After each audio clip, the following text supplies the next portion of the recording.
questão do Enem, ano de 2018, prova do tipo azul, questão 137. Vamos dar início.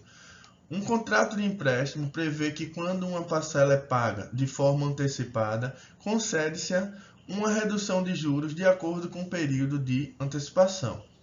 Nesse caso, paga-se o valor presente, que é o valor naquele momento de uma quantia que deveria ser paga em uma data futura, um valor presente P submetido a juros compostos com taxa I por um período de tempo N.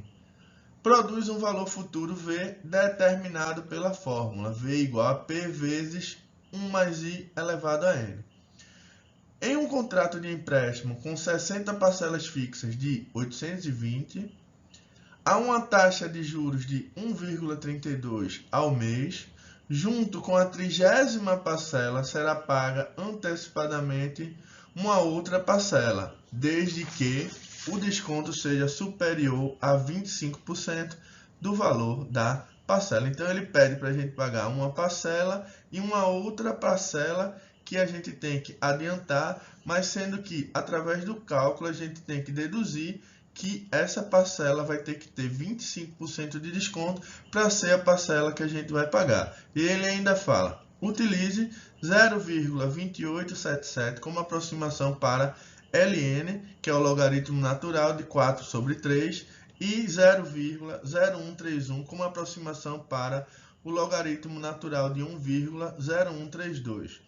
A primeira das parcelas que poderá ser antecipada junto com a 30ª parcela é a letra A, 56ª, letra B, 55ª, letra C, 52ª, letra D, 51ª e letra E, 45ª. Então, a gente, através disso, vai ter que descobrir qual dessas 5 alternativas, qual dessas 5 parcelas vai ser a que a gente vai pagar junto com a 30ª parcela, sendo que essa parcela vai ter um desconto maior do que 25%.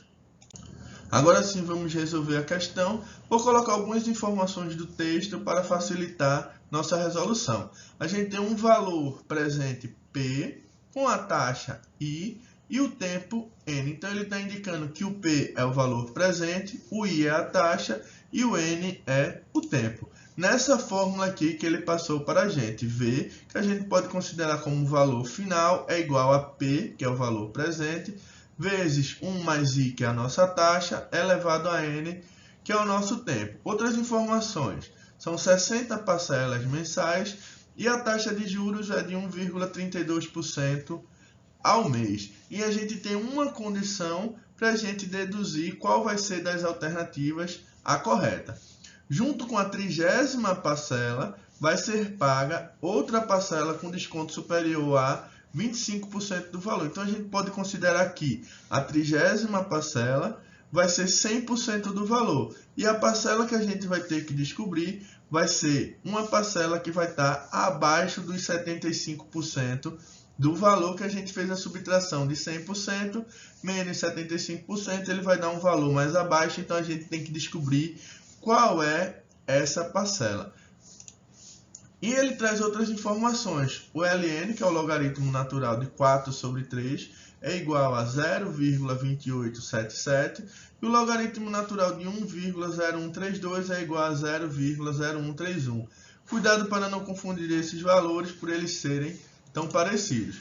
Então, a gente vai ter um desconto superior a 25% do valor da parcela. Então, a gente pode dizer que P, que é o valor presente, tem que ser menor do que 75%. Tem que ter cuidado, porque ele poderia dizer igual a 75%, mas ele está dizendo maior. Então, P tem que ser menor do que 75% do valor final. Então, isso que a gente leu, a gente traduziu matematicamente e daqui a gente pode partir para a resolução. Esse tipo de questão é bom, gente, para aquelas pessoas que estão comprando apartamento, financiando, e vai ter o costume de pagar a primeira parcela, que é a parcela vigente, e a última parcela para se basear de quanto vai ser o desconto, se vale a pena, e quanto vai poder economizar pagando a primeira e a última, ao invés de só pagar a primeira e esperar lá no final pela última. É bem mais vantajoso estar pagando sempre a primeira e a última. Então, a gente pode dizer que P é igual a 75 sobre 100, que é 75%, a gente pode considerar como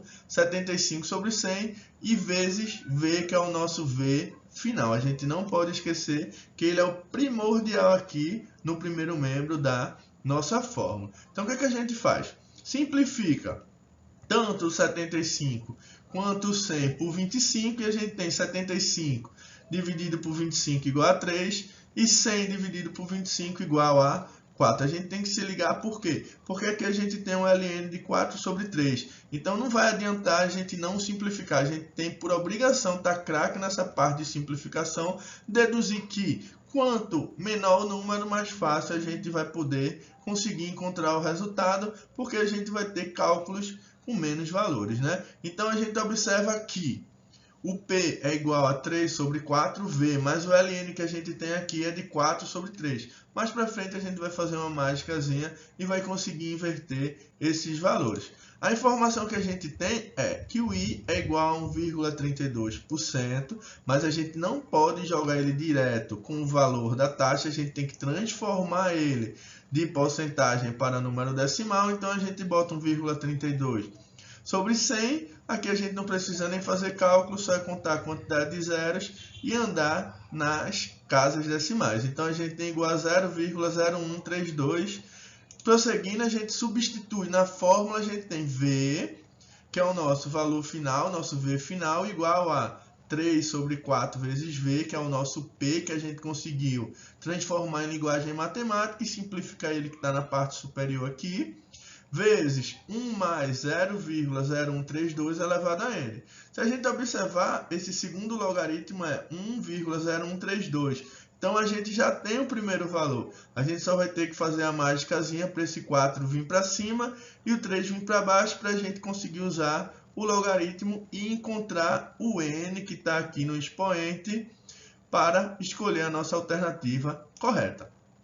Seguinte. A gente botou 1 igual a 3 sobre 4 vezes todo esse parênteses. Como foi que eu fiz isso? A gente tem uma multiplicação. 3 sobre 4 vezes V vezes o parênteses.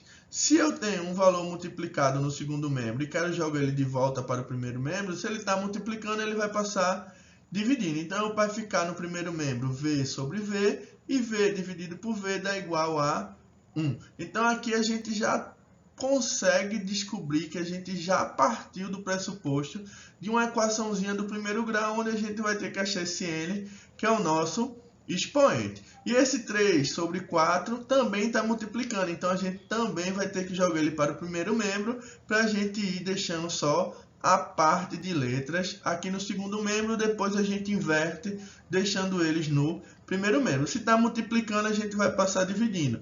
Uma observação bem importante, lá do 8º ano. Multiplicação e divisão entre frações. Se essa fração está multiplicando, ela vem para cá dividindo. Então, ela vai ser dividindo com esse 1. Então, esse 1, a gente vai ter que transformar ele numa fração. Nenhum número vai estar sozinho, ele sempre vai estar sobre 1. O numerador é 1 e o denominador também vai ser 1. Então, a gente vai ter 1 dividido por 3 sobre 4. Se a divisão de divisão, o que é que a gente faz? Repete a primeira fração, feito eu já disse que é 1 sobre 1, e multiplica pelo inverso da segunda, que a gente vai ter isso, ó, 1 sobre 1 vezes 4 sobre 3. Eu inverti a segunda, eu repito a primeira e multiplico pelo inverso da segunda. Isso tudo igual ao nosso parênteses. Fazendo essa multiplicação, 1 vezes 4 dá 4, 1 vezes 3 dá 3. Multiplicação entre frações, a gente multiplica o de cima pelo de cima, o de baixo pelo de baixo. Então, assim, utilizando uma regrinha que a gente vê lá no 8º ano, das funções e propriedades das frações, a gente conseguiu trocar o valor do 3 que estava em cima para baixo e o do 4 que estava embaixo para cima. Tendo esse valor aqui, ó, 4 sobre 3 igual a 1 mais 0,0132 elevado a n. Se a gente observar, a gente percebe que os dois ln's já estão completos, então a gente pode substituir. Mas para quê? Como é que a gente vai usar o logaritmo? Como é que funciona isso? A gente vai ver no próximo slide, porque não vai caber toda a resolução nesse aqui. Então acompanha. Trazendo da parte que a gente parou, a gente utiliza justamente o logaritmo para achar valores de expoente, que é o caso do nosso n. Então, a gente pode transformar tudo em logaritmo. Eu posso dizer que ln de 4 sobre 3 é igual a ln de 1,0132. Para que a gente utiliza o logaritmo? Porque quando a gente substitui e começa a trabalhar através do logaritmo, a gente tem uma função, uma propriedade, que esse n expoente ele passa para frente do ln como multiplicação. Então, é justamente por a gente precisar encontrar o valor do expoente que a gente transforma em logaritmo para fazer a substituição, trazendo esse n aqui para frente, multiplicando. Assim, a gente tira o expoente e consegue encontrar através de uma equaçãozinha de primeiro grau. Substituindo, mas lembrando que o ln de 4 sobre 3 é igual a 0,2877. E o ln de 1,0132 é igual a 0,0131. Então, a gente pode substituir sem medo. A gente vai ter, no lugar do ln de 4 sobre 3, 0,2877 igual a o n, que o n era o nosso expoente, passou para frente do logaritmo multiplicando. E substituindo esse ln de 1,0132, a gente tem o 0,0131, lembrando para não confundir. Agora, a gente tem n vezes 0,0131. Se está multiplicando, a gente vai passar dividindo. Mas seria um cálculo bem cansativo. Então, o que é que a gente pode fazer? A gente pode observar que o primeiro valor tem 4 números após a vírgula. E o segundo valor também tem 4 números após a vírgula. Então, a gente pode deduzir que eles são iguais e a gente pode cortar essa vírgula. Então, a gente fica com 2.877 igual a n vezes 131, porque esse zero à esquerda aqui não vai servir de nada. Agora sim, a gente vai passar o 131 dividindo para o outro lado. Então, a gente vai ter n igual a 2.877 sobre 131. Quando a gente fizer a divisão, a gente vai encontrar 21,961. Mas a gente está trabalhando com dias, então não tem dia quebrado. Então, a gente vai fazer a aproximação. Então, a gente arredondando vai encontrar o valor de n igual a 22. Se a gente pagou a 30ª parcela, mais 22 parcelas, a gente vai estar pagando a 52ª parcela. Então, a resposta das alternativas, letra C. Se tu gostou da questão, acompanha e ajuda teu professor.